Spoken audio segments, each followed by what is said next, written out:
Welcome to the master classes, dear students. Our today's topic is cell और इस chapter में हम जानेंगे सेल के बारे में. तो the basic question is what is cell? Cell is the basic structure and functional unit of life. अब कोई भी ऑर्गेनिज्म है, जैसे हमारी एग्जांपल ले लो, एक इंसान है तो इंसान जो ह्यूमन बॉडी है it is made up of billions of cells. तो एक लिविंग ऑर्गेनिज्म की जो लाइफ है वो स्टार्ट होती है एक सेल से. सेल मिलते हैं तो टिश्यू बनता है, टिश्यू मिलते हैं ऑर्गन बनता है, ऑर्गन्स मिलते हैं ऑर्गन सिस्टम बनता है और ऑर्गन सिस्टम्स मिलके एक कंप्लीट बॉडी बना देते हैं. अब on the basis of cells organism a cellular भी हो सकते हैं, मीन्स कि जिसमें कंप्लीट सेल नहीं है. ए सेलुलर, यूनिसेलुलर हो सकते हैं जो सिंगल सेल के, और मल्टी सेलुलर हो गए जो एक से ज्यादा सेल से मिलकर बने हुए ऑर्गेनिजम्स होते हैं. Anything less than a complete structure of the cell does not ensure independent living. कोई भी एक ऐसी चीज, कोई ऑर्गेनिज्म जिसमें एक कंप्लीट सेल नहीं हो तो वो इंडिपेंडेंट सरवाइव नहीं कर पाएगा, इंडिपेंडेंटली सरवाइव नहीं कर पाएगा. जैसे बस मस्ट एग्जांपल है हमारे पास वायरस की. कोरोना वायरस की एग्जांपल ले लें अगर हम, तो कोरोना वायरस को सरवाइव करने के लिए, उसको मल्टीप्लाई करने के लिए, डिवाइड करने के लिए एक होस्ट सेल की रिक्वायरमेंट होती है, होस्ट सेल की. तो ये वायरस क्या करता है, एक होस्ट सेल ढूंढता है और उस होस्ट सेल की मशीनरी यूज करके खुद को रिप्रोड्यूस करता है और अपना नंबर बढ़ाता है, सरवाइव कर पाता है.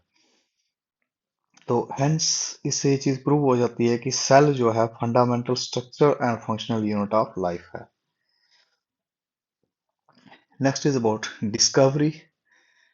डिस्कवरी सेल्स को लेके जो लोगों का कंट्रीब्यूशन था, उसमें सबसे पहला काम जो था वो था रॉबर्ट हुक का 1665 में. Robert Hooke was the person who discover cell, but these cells are actually cell wall.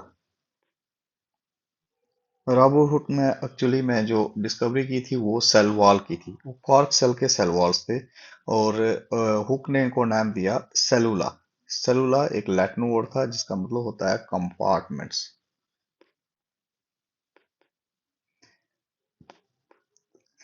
तो रॉबर्ट हुक ने अपना जो काम था उसको पब्लिश किया था एक बुक में जिसका नाम था माइक्रोग्राफिया. ये इंपॉर्टेंट नाम है बुक का, पूछा जाता है एग्जाम्स में, नीट में पूछा गया है माइक्रोग्राफिया. ये रॉबर्ट हुक सर हैं.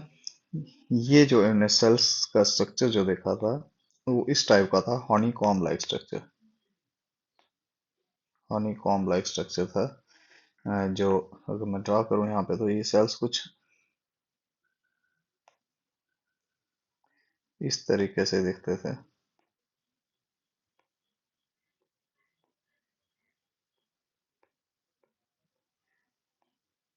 इस तरीके के. और ये एक्चुअली जो सर ने देखा था, रॉबर्ट हुक ने, वो सेल वॉल थी, कॉर्क सेल की सेल वॉल थी. नेक्स्ट जो पर्सन थे उनका नाम था Anton Leeuwenhoek. Anton Leeuwenhoek, he was the first person जिसने लिविंग सेल्स को ऑब्जर्व किया था. और इन्होंने इनको नाम दिया था animalcules. Animalcules means little animals. Little animals. Robert Hooke ने जो ये एक्चुअली इनका, इनने एक माइक्रोस्कोप इन्वेंट की थी और उस माइक्रोस्कोप पे ये कुछ भी जो आसपास जो रहता था, इनको जो मटेरियल्स मिलता था उसको ये माइक्रोस्कोप में ऑब्जर्व करते रहते थे. उसमें स्पर्म सेल्स को इन्होंने ऑब्जर्व किया था, बैक्टीरिया, पानी, रेन वाटर को ले लेते और उसको माइक्रोस्कोप में देखते. तो ये जब भी माइक्रोस्कोप में ये चीजों को ऑब्जर्व करते तो इनको कुछ मूवमेंट दिखती थी, कुछ थिंग्स जो थी उसमें इनके सैंपल में मूवमेंट कर रही होती थी. तो इन्होंने जो चीजें दिखी उनको इन्होंने नाम दे दिया animalcules, mean little animals. Next important person थे रॉबर्ट ब्राउन. रॉबर्ट ब्राउन ने डिस्कवरी की थी न्यूक्लियस की. He discovered nucleus. तो ये डिस्कवरी पे था जो इंपॉर्टेंट क्वेश्चन पूछे जाते हैं डिस्कवरी ऑफ सेल्स से. जो नीट में क्वेश्चन रहते हैं वो रहता है कि सेल डिस्कवर किसने किया था. उसके बाद लिविंग सेल्स फर्स्ट टाइम किसने देखे थे, और न्यूक्लियस किसने डिस्कवर किया। तो इस पे क्वेश्चन हो गए। नेक्स्ट है इम्पोर्टेंट हमारा सेल थ्योरी। सेल थ्योरी में दो लोगों ने काम किया था, श्लीडन, मैथियस श्लीडन और थ्योड शवान ने। श्लीडन जो थे ये एक बोटानिस्ट थे और ये जर्मनी के थे, और शवान जो है ये जोलॉजिस्ट हैं और ये ब्रिटेन के हैं। इन दोनों ने 1838 और 1839 में इंडिविजुअली काम किया और अपने अपने पोस्टुलेट्स दिए। स्लीडन ने कहा था कि all plants are made up of cells, सारे के सारे प्लांट्स जो हैं सेल्स के बने हुए हैं। शवार ने कहा था all animals are made up of cells, सारे एनिमल्स सेल से बने हुए हैं। लेकिन उन्होंने ये चीज कहा था कि एनिमल्स में जो है प्लाज्मा मेम्ब्रेन प्रेजेंट होती है, सेल की कवरिंग। दोनों का जो वर्क था वो मिलकर बना सेल थ्योरी। लेकिन ये एक चीज को एक्सप्लेन नहीं कर पाए कि origin of cell, origin of cell, cell का ओरिजिन कैसे हो रहा है, ये चीज एक्सप्लेन नहीं कर पाए। और ये एक्सप्लेन किया था रुडोल्फ विर्शो ने 1855 में। Rudolf Virchow proposed an important extension of the cell theory. He said all cells originate from pre-existing cells. All cells originate from pre-existing cells by cell division. That is hominous cellula. और विर्शो के work के बाद जो है cell theory complete हुई। और cell theory के postulates जो है वो है all living organisms made up of one और मोर सेल्स। जितने भी लिविंग ऑर्गेनिज्म एक या एक से ज्यादा सेल से बने हुए हैं, और सेल्स जो हैं वो सारे प्री एग्जिस्टिंग सेल्स से ओरिजिनेट होते हैं by the process of division, by the process of cell division. और सेल्स में एक जेनेटिक मटेरियल प्रेजेंट होता है जिसको कहा जाता है डीएनए। और DNA generation to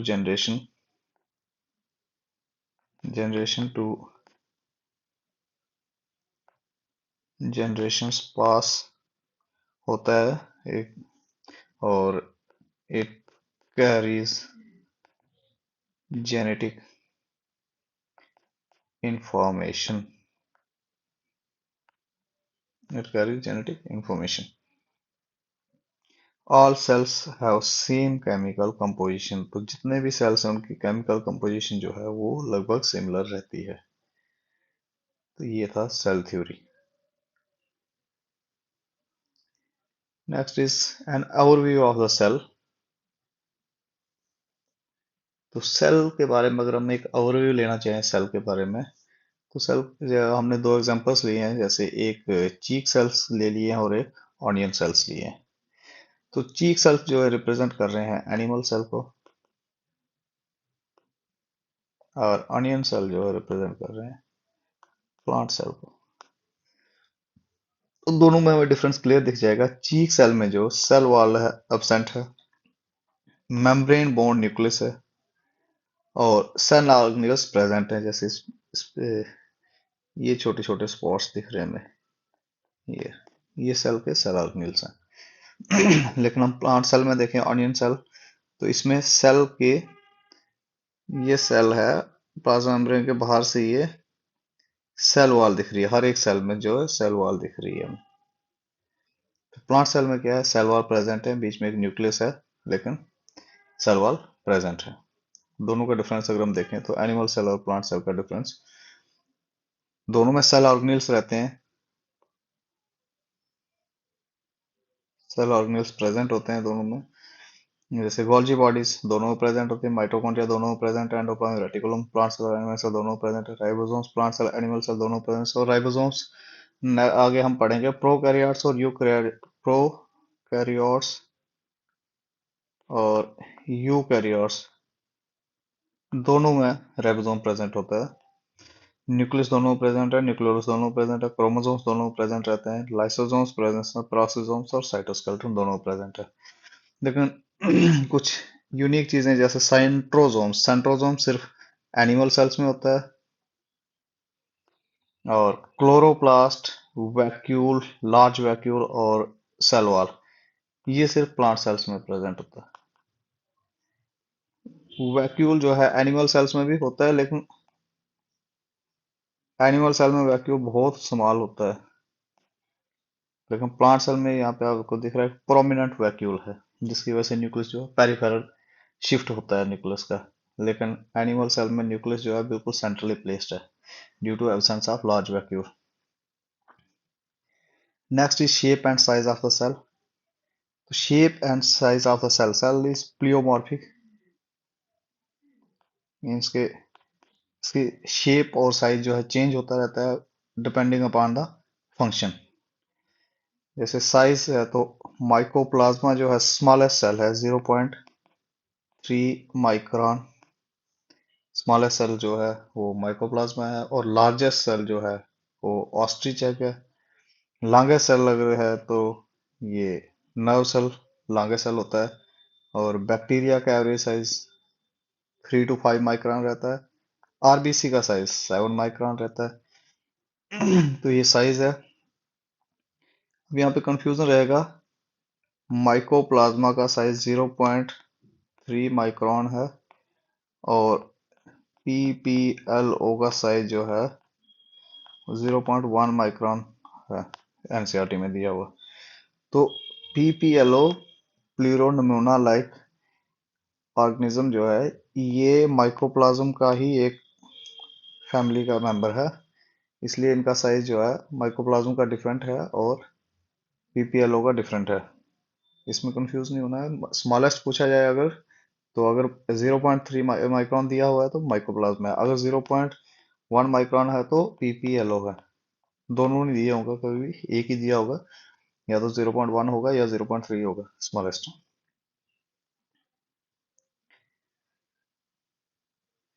next shape. Shape of the cell, it completely depends upon the functioning of the cell. Shape अगर जैसे इस पिक्चर में देख रहे हैं हम, तो शेप डिस्क शेप भी हो सकती है, पॉलीगोनल भी हो सकता है, एलोंगेटेड भी हो सकते हैं, क्यूबाइडल भी हो सकता है, कॉलमनर और इरेगुलर। जैसे अगर डब्ल्यूबीसी की हम शेप देखें तो ये एमोबाइड है, इसमें जो न्यूक्लियस है वो इरेगुलर शेप का रहता है। आरबीसी के सेल्स देखें तो ये बाई कनकेव है, बाई कनकेव सेल्स, इनका दोनों साइड से बाई कनकेव शेप रहता है। नर्व सेल की शेप पूरा ब्रांच्ड और एलोंगेटेड है। ऐसे ही ट्रैकीड की शेप देखें तो ये एलोंगेटेड है। एपिथेलियल सेल्स जो है कॉलमनर है। और मिसोफिल सेल्स जो है राउंड और ओवल रहते हैं। Mesophyll cells which are present in leaf, इनकी शेप रहती है ओवल।